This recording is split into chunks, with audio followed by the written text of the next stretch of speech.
Hello, my name is Christina Rosso. Today I'm going to be reading a story from my forthcoming collection, She is a Beast, which is being published by APEP Publications on May 2nd. This is a chapbook of feminist fairy tales, some reimagined, some original. The story that I'm reading for you today is called Becoming a Beast. I hope you enjoy. I was raised to be a maiden, yet I dreamed of becoming a beast. I was raised to fear the temptations of the forest and the disaster of straying from the prescribed path. My village, a place of simple cottages, sparse livestock, and resources, yet ample fear, was the nearest to the forest's edge. It was so close, the midnight shadows spread across the roofs of our home like a vulture's talons grasping for prey.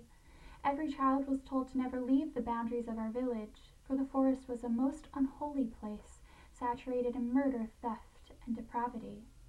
The young girls of the village, the maidens in training, were told the forest and its beasts would try to seduce us, to snatch us from a life of pristine routineness and respectability. But when I heard these warnings, I imagined a life of twisted paths and bold adventures. If I stayed, I'd be married to the stable boy or the baker's boy within a year, with a child after that, and would spend my days cooking, cleaning, and chasing children who would briefly fool me into believing I was gazing into a looking glass, when in reality they resembled nothing of my spirit. They would grow up dreamless, wanting to follow in their father's docile footsteps. As a young girl, I asked my mother what her dreams were before she married my father. She replied, I imagined a handsome prince would stumble into our village after being tossed from his horse. My father would be the first man he'd come to. He would then invite the prince inside our cottage and would ask me to fetch a glass of brandy for our guest. When the prince laid eyes on me, he'd profess to my father that he'd never seen a fairer maiden, and that he would take me to his kingdom as his bride. Why did you dream of that? I asked. To which she said, because that's the most romantic thing that can happen to a maiden. She stroked my cheek with her coarse thumb. The prickles of my mother's rough skin illuminated one thing. Nothing romantic ever happened to her. And if I was my mother's daughter, nothing romantic would ever happen to me. But what would I do with a prince and a castle anyway?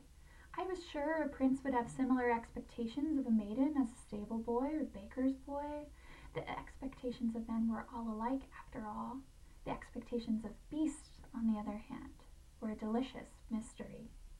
From what my father and mother told me about these feral creatures as a girl, it seemed like the wolves and the bears did whatever they pleased.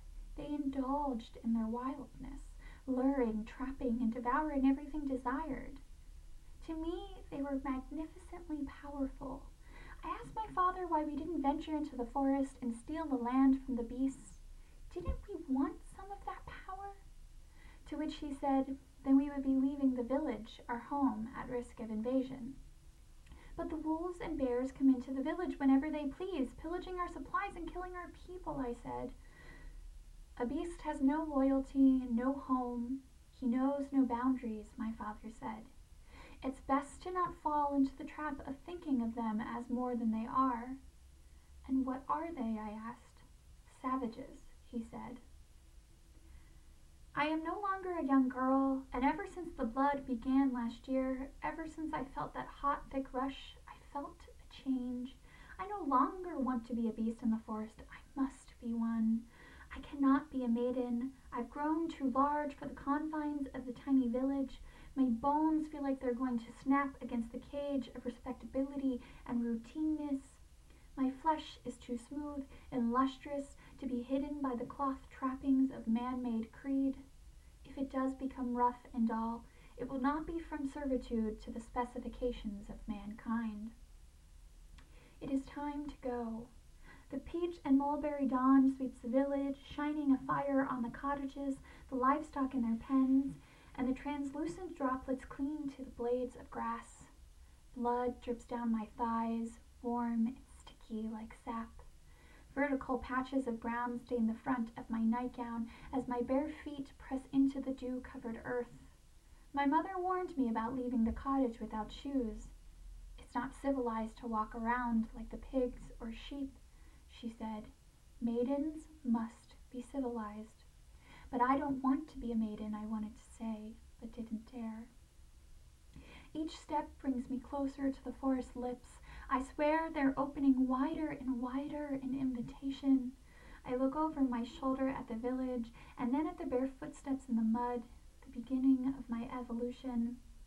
I don't want to be like the farm animals or the people of this feeble place. I point and flex my toes to feel the cool mud cover their cracks. Shoes or no shoes, the people and animals of the village are vulnerable, waiting to be slaughtered by the beasts of this world. But my flesh isn't for the taking. From now on, I will do the taking. Maybe that makes me savage. I'm sure I look terribly wild with blood running down my legs and my bare feet covered in the brown slime of the earth. I admit my claws are quite dull, but they will sharpen as I shed my humanity and embrace the ferocity of beasts. I'll be glorious in my unholiness, you'll see. I'll be everything my mother and father cautioned against. To the people of the village, it might be confused with savageness, but the beasts of my forests know what it truly means. Savage is simply another word for freedom. Thank you so much. If you're interested in pre-ordering my book, there are 2 ways that you can do this. The first of which is through anovelideaphilly.com/order, and the other way is through my publisher, apeppublications.com. Thank you so much. Have a great day.